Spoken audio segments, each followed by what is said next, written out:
College का पहला दिन था। सभी के सामने नए नए चेहरे थे। सभी लोग इन्हीं चेहरों से अपनी पहचान बनाने में लगे थे। सभी एक दूसरे से अपना परिचय करा रहे थे। तभी कॉलेज के पहले दिन का हमारा पहला क्लास शुरू हुआ। क्लास से पहले चल रहे इंट्रोडक्शन के सिलसिले को मैम ने और आसान बना दिया।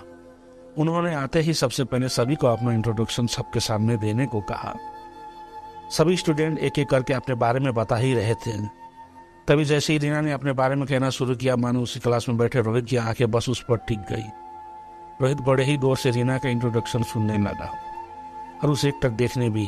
रीना के बैठ जाने के बाद भी अब रोहित की नज़रों में तो बस रीना पर ही टिकी रह गई। कॉलेज के दूसरे दिन भी जैसे ही रोहित कॉलेज आया, उसकी निगाहें तो मानो बस रीना को ही ढूंढ। रोहित ने रीना से किसी तरह किसी भी बहाने से बात करने की बहुत कोशिश की, लेकिन उसे यह मौका नहीं मिल पाया। यह सिलसिला काफ़ी दिनों तक चलता रहा कि एक दिन कॉलेज में एक असाइनमेंट के लिए एक ग्रुप बनाया गया, जिसमें रीना और रोहित का नाम एक ही ग्रुप में था। यह सुनकर रोहित बहुत खुश हो गया। आखिरकार अब उसे रीना से दोस्ती करने का मौका जो मिल गया, और वो इस मौके को किसी भी हाल में गंवाना नहीं चाहता था। और हुआ भी ऐसा ही। साथ असाइनमेंट होते हुए रीना और रोहित में बातचीत शुरू हो गई और देखते ही देखते दोस्ती भी हो गई। समय के साथ साथ अब रीना और रोहित काफ़ी अच्छे दोस्त बन चुके थे। लेकिन रीना और रोहित की दोस्ती धीरे धीरे कुछ ज़्यादा ही बढ़ने लगी। फिर एक दिन मौका देखकर रोहित ने रीना को प्रपोज कर दिया। रीना भी रोहित को मना नहीं कर पाई, क्योंकि कहीं ना कहीं उसके दिल में रोहित के लिए प्यार वाली फीलिंग आ चुकी थी। अब दोनों दोस्त के साथ साथ लवर्स भी बन चुके थे, इसलिए कॉलेज के बाद भी वे दोनों मिलना जुलना जारी रहा। अब तो पूरे क्लास को भी रीना और रोहित की लव स्टोरी के बारे में मालूम हो गया था। रोहित हमेशा रीना को महंगे महंगे गिफ्ट देता और रीना भी प्रोजेक्ट बनाने में विशाल की हेल्प करती। सभी कहते हैं कि रीना और रोहित एक दूसरे के लिए बने हैं, यानी कि वे परफेक्ट कपल है।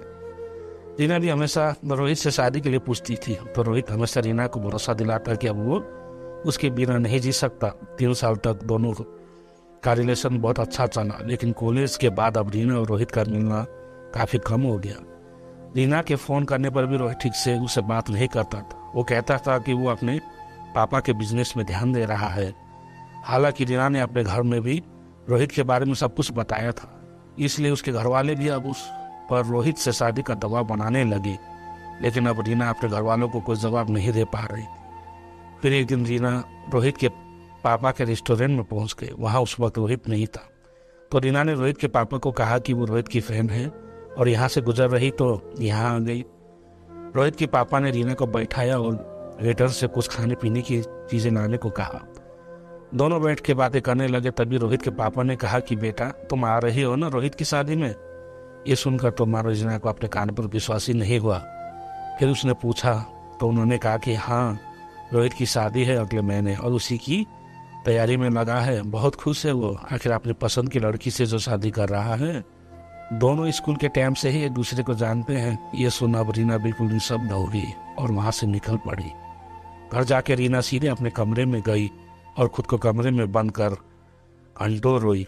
रीना ने अपने माँ और पापा को इस विषय में बताया, तो उन्होंने रीना को किसी तरह समझाया कि ज़िंदगी में अब तुम्हें आगे बढ़ना चाहिए और भविष्य के बारे में सोचना चाहिए।